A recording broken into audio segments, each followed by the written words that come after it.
ಭಾರತ ಮತ್ತು ಇಂಗ್ಲೆಂಡ್ ನಡುವಣ ಮೊದಲ ಟೆಸ್ಟ್ ಪಂದ್ಯ ರೋಚಕ ಹಂತವನ್ನು ತಲುಪಿದೆ. ಕೇವಲ 26 ವರ್ಷದ ಯುವ ಬ್ಯಾಟ್ಸ್ಮನ್ ಅಬ್ಬರಕ್ಕೆ ದ್ವಿತೀಯ ಇನ್ನಿಂಗ್ಸ್ನಲ್ಲಿ ಆಂಗ್ಲರು ಚೇತರಿಕೆ ಕಂಡಿದೆ.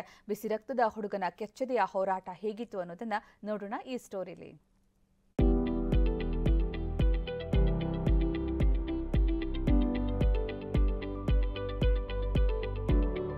ಇಂಗ್ಲೆಂಡ್ ತಂಡದ ಬಿಸಿ ರಕ್ತದ ಹುಡುಗನ ಕೆಚ್ಚೆದೆಯ ಹೋರಾಟ.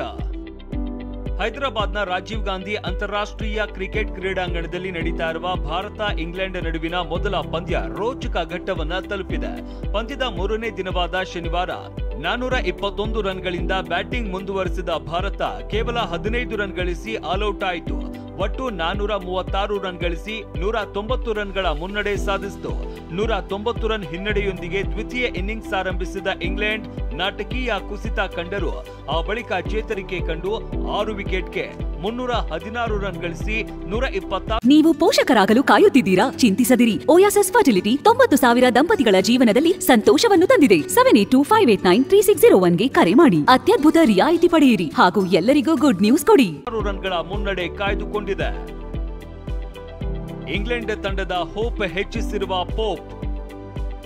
ಭಾರಿ ಹಿನ್ನಡೆಯೊಂದಿಗೆ ದ್ವಿತೀಯ ಇನ್ನಿಂಗ್ಸ್ ಆರಂಭಿಸಿದ ಇಂಗ್ಲೆಂಡ್ನ ಓಲಿ ಪೋಪ್ ಬೆನ್ ಡೆಕನ್ ಜೊತೆ ಸೇರಿ ಉತ್ತಮ ಜೊತೆಯಾಟವೊಂದನ್ನ ನಿರ್ವಹಿಸಿದ್ರು.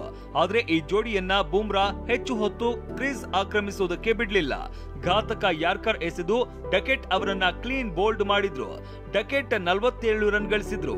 ಪೋಪ್ ಮತ್ತು ಡಕೆಟ್ ದ್ವಿತೀಯ ವಿಕೆಟ್ಗೆ 68 ರನ್ ಒಟ್ಟುಗೂಡಿಸಿದ್ರು. 148 ರನ್ ಗಳಿಸಿ ಕ್ರೀಸ್ ಕಾಯ್ದುಕೊಂಡಿರುವ ಪೋಪ್. ಬೆನ್ ಡೆಕನ್ ವಿಕೆಟ್ ಪತನದ ಬಳಿಕ ಬಂದ ಜೋ ರೂಟ್ 2, ನಾಯಕ ಬೆನ್ ಸ್ಟೋಕ್ಸ್ 6 ರನ್ಗೆ ವಿಕೆಟ್ ಒಪ್ಪಿಸಿದ್ರು. ಇನ್ನೇನು ಕೆಲವೇ ಹೊತ್ತಲ್ಲಿ ಆಲ್ಔಟ್ ಆಗಿ ಭಾರತ ಇನ್ನಿಂಗ್ಸ್ ಗೆಲುವನ್ನ ಸಾಧಿಸುತ್ತದೆ ಅನ್ನೋ ವಾತಾವರಣ ಸೃಷ್ಟಿಯಾಗಿತ್ತು. ಆದ್ರೆ ಛಲ ಬಿಡದೆ ಆತಂಕಕ್ಕೆ ಒಳಗಾಗದೆ ಟೊಂಕ ಕಟ್ಟಿ ನಿಂತ ಪೋಪ್ ಏಕಾಂಗಿಯಾಗಿ ಬ್ಯಾಟಿಂಗ್ ಹೋರಾಟ ನಡೆಸಿದ್ರು. ಭಾರತದ ಬೌಲರ್ಗಳ ದಾಳಿಯನ್ನ ಸಮರ್ಥವಾಗಿ ಎದುರಿಸಿ ನಿಂತು ಅಜೇಯ ಶತಕ ಬಾರಿಸಿ ತಂಡಕ್ಕೆ ನೆರವಾದ್ರು. ಇದು ಪೋಪ್ ಅವರ ಭಾರತದ ವಿರುದ್ಧದ ಮೊದಲ ಶತಕವಾಗಿದೆ. ಒಟ್ಟಾರೆ 3ನೇ ಟೆಸ್ಟ್ ಶತಕವಾಗಿದೆ. ಭಾರತದ ವಿರುದ್ಧ 208 ಎಸೆತಗಳನ್ನ ಎದುರಿಸಿದ ಓಲಿ ಪೋಪ್ 17 ಬೌಂಡರಿ ಸಹಿತ 148 ರನ್ಗಳನ್ನ ಸಿಡಿಸಿದ್ದಾರೆ. ಮೊದಲ ಟೆಸ್ಟ್ಗೆ ಇವತ್ತು ಮತ್ತು ನಾಳೆ ಬಾಕಿ ಇದೆ. ಹೀಗಾಗಿ ಇವತ್ತೇ ಪಂದ್ಯದ ಫಲಿತಾಂಶ ಬರಲಿದೆ. ಭಾರತವೇ ಮೊದಲ ಪಂದ್ಯವನ್ನ ಗೆಲ್ಲುವಂತಹ ಲಕ್ಷಣಗಳು ಅಧಿಕವಾಗಿದೆ.